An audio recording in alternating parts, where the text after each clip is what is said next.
Selamat datang di Zona Merah, channel yang membahas seputar dunia finansial. Pinjaman online memang tak habis berita untuk dibahas. Mulai dari bermunculannya pinjaman online ilegal, penagihan dari debt collector pinjaman online, hingga bagaimana cara mengajukan pinjaman online. Nah, di video ini saya akan membahas mengenai fakta dari pinjaman online ilegal. Jadi buat kalian yang pengen tahu informasinya, tonton terus video ini sampai akhir. Tapi sebelumnya, jangan lupa untuk klik dulu tombol subscribe di bawah, agar membantu channel ini untuk terus memberikan informasi.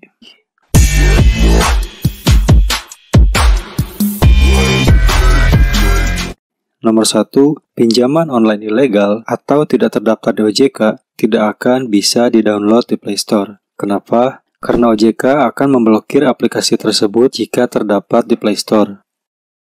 Yang kedua, aplikasi pinjaman online ilegal tidak memiliki badan hukum ataupun kantor resmi yang jelas. Alasannya, karena jika mereka mencantumkan kontak dan alamat yang jelas, maka perusahaan mereka akan didatangi oleh OJK untuk dilakukan penutupan kegiatan usahanya. Seperti kita lihat berita penggerebekan kantor pinjaman online ilegal beberapa waktu yang lalu.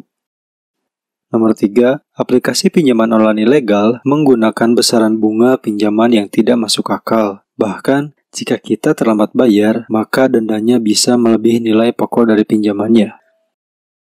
Yang keempat, aplikasi pinjaman online ilegal kemungkinan besar akan membackup semua data yang ada di perangkat HP yang kita gunakan pada saat mengajukan pinjaman.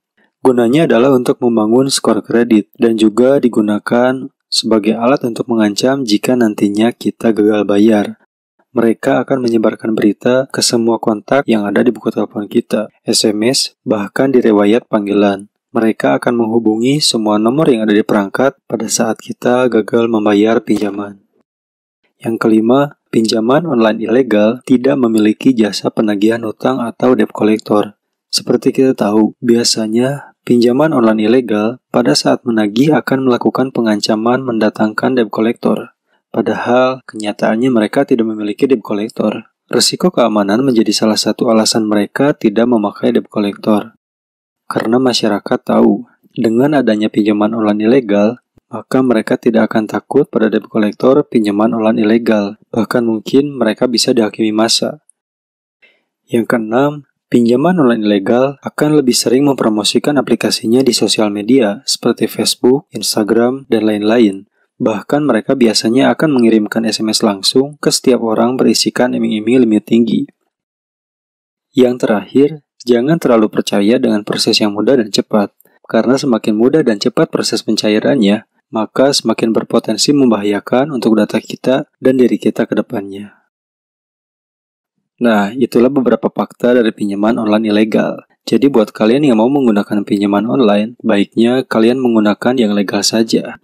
Tapi ingat, gunakan aplikasi pinjaman online ini dengan bijak dan tidak disarankan digunakan untuk kebutuhan yang bersifat konsumtif. Jika kalian merasa informasi ini bermanfaat, silahkan share video ini.